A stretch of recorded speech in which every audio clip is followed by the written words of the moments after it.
Voilà déjà 4 jours que le corps de Siem, jeune femme de 18 ans qui avait disparu une semaine plus tôt, a été retrouvé par les enquêteurs. Ce dimanche 5 février, dans 7 à 8, nos confrères reviennent sur cette affaire qui a bouleversé de nombreux Français, notamment parce que la lycéenne serait morte étouffée par Mahfoud H. Principal suspect de 39 ans qui bénéficie néanmoins toujours de la présomption d'innocence. Il était l'ex-mari de la cousine éloignée de Siem,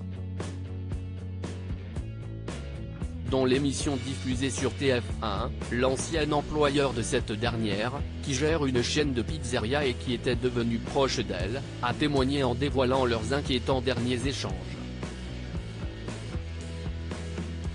Vers minuit, le soir de sa disparition, Lounès, de son prénom, explique que la jeune femme l'a appelé.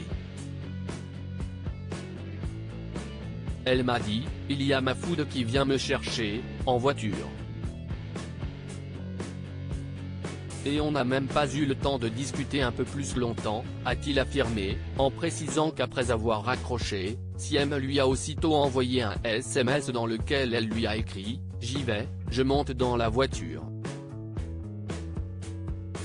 S'il m'arrive quoi que ce soit, c'est Mahfoud. S'il n'y a pas de « mais » nouvelles, donnez l'alerte à mon frère. » Prévoyant, l'employeur de la victime lui a alors demandé de lui transmettre sa localisation géographique, mais à cause d'un problème de réseau, il a finalement perdu contact et, par la même occasion, sa trace. Une petite sœur qui faisait pratiquement partie de sa famille, le gérant de la pizzeria avait, au fil du temps par le biais de son activité professionnelle, sympathisé avec Siem. Ils avaient noué une jolie complicité et son émotion était réelle à l'annonce de sa mort. Elle n'avait que 18 ans. C'était devenu une famille, plus qu'une amie. C'était comme ma petite sœur, pour moi, a-t-il déclaré avec tristesse.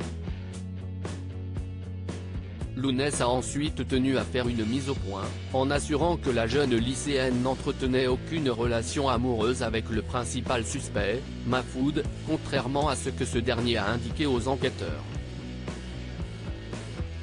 Ça, je peux vous le garantir à 1000%, a-t-il ajouté, en précisant que la victime gardait simplement, de temps à autre, les enfants qu'il avait eus avec sa cousine. Article écrit avec la collaboration de 6 médias Crédit Photo, Capture Écran Facebook.